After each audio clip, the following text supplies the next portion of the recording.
We have with us now Aashish Somaiyaa, MD and CEO of Motilal Oswal AMC.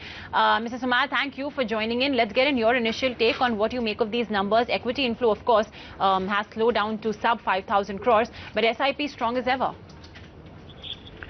Yeah, I think I just heard Jayesh mentioning about the categorization and the various numbers under various heads.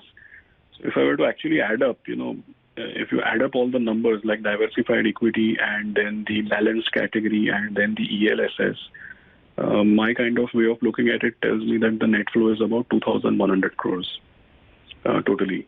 Because if you look at purely the equity categories, they seem to show a good number, which is 4,600. But when you drill down and look at stuff like balanced funds and ELSS, where there is a kind of an outflow, all put together, if you net off all the flows and inflows and outflows, it's about 2,100 crore net. Aashish, coming on the SIP book that has once again seen a robust number of more than 8,200 odd crores. In fact, this is the 5th straight month that we have been able to sustain more than 8,000 crores a month. So, what is the sense that you're getting or the ground feedback that you have from the retail participants? No, I think clearly the accretion to SIPs is encouraging. There is no doubt about it. It seems to be kind of stabilizing, and it seems to be well understood that this is probably the right way to participate. The only thing which I would caution or forewarn is that, when you look at the net numbers, which I mentioned, say approximately 2,100 crores, and on the other hand, when you talk about SIP at 8,200, what you need to keep in mind is that 8,200 is a gross number. Also keep in mind is that, there will be some people who will either not be renewing their SIPs or cancelling their SIPs. And there is nothing, no indication which tells us that people who do SIPs are not part of the gang which is actually redeeming, whereby the net flow numbers come lower. So as far as gross inflow is concerned, or as far as participation in the markets is concerned, it's clear that SIP is the right way to do it. But when you look at net flows or when you look at redemptions, there is no way to actually figure out whether it's the SIP guys who are redeeming or the lump sum guys who are redeeming. The general anecdotal feedback is that the guys who do SIPs tend to be a bit more committed, and generally their experience of investing is also better, so they should be redeeming lesser or they should not be panicking depending on market scenarios. But yeah, there is that bit of nuance that one must keep in mind.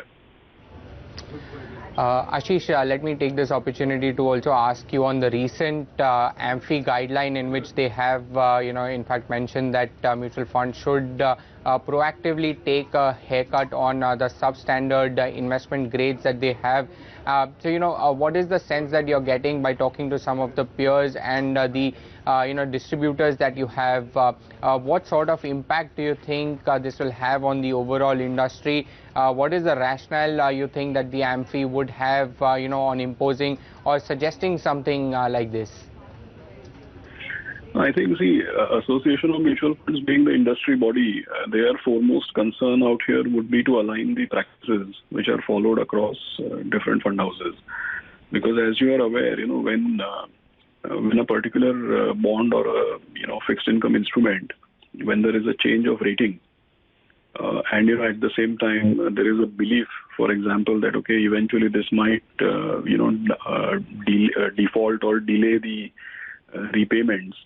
What could have happened in the past, what does different people would have had different interpretations, so whether I should mark it down by 25% or I should mark it down by 50% or I should mark it by 12.5 or 10 or whatever.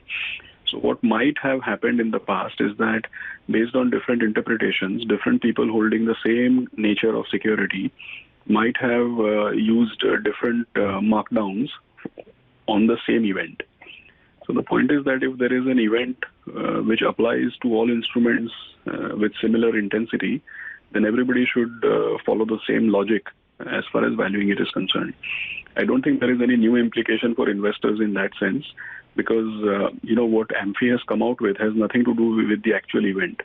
What AMFI has come out is that what should be the standard practice in response if an event were to happen.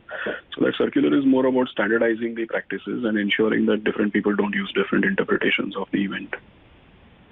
All right.